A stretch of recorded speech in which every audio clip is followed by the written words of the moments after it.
Let's bring in the top-ranking Democrat in the United States Senate, Minority Leader Chuck Schumer of New York. Thank you so much for being with us, Senator Schumer. Let me ask you about, we spoke with some doctors early this morning about the reopening of America, how we do it safely. I'd personally love for us to follow the White House guidelines where you wait 2 weeks after infections start to go down. That's not happening in some places.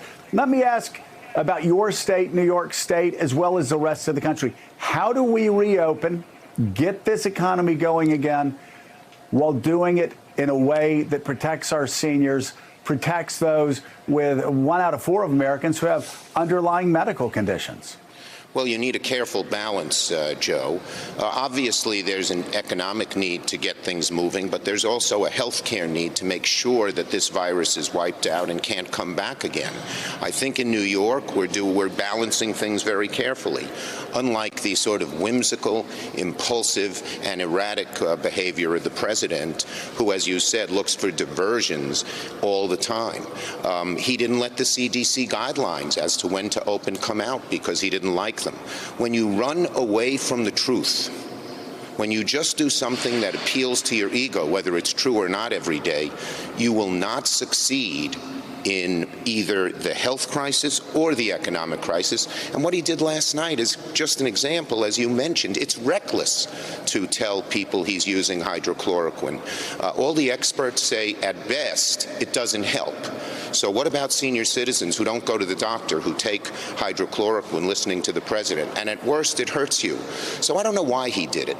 Maybe he has family or friends who own part of the company. It's not unlike this president. Someone at Mar-a-Lago or someone on the phone tells him, oh, this is a good company, and he just talks about it. Maybe he did it to divert attention from all the bad things happening. And maybe he's just lying.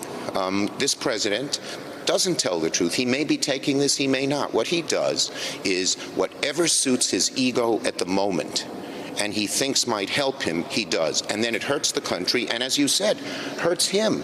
If he had focused on testing, if he had focused on getting PPE, if he had focused on a careful plan nationwide, how we get moving again, we'd be in a lot better shape than we are now. A lot of the reason that we are suffering much worse than other countries is inept leadership by this president, whether it's on opening up in a careful, measured way or so many other issues, such as talking about hydroxychloroquine last night. Reckless, reckless.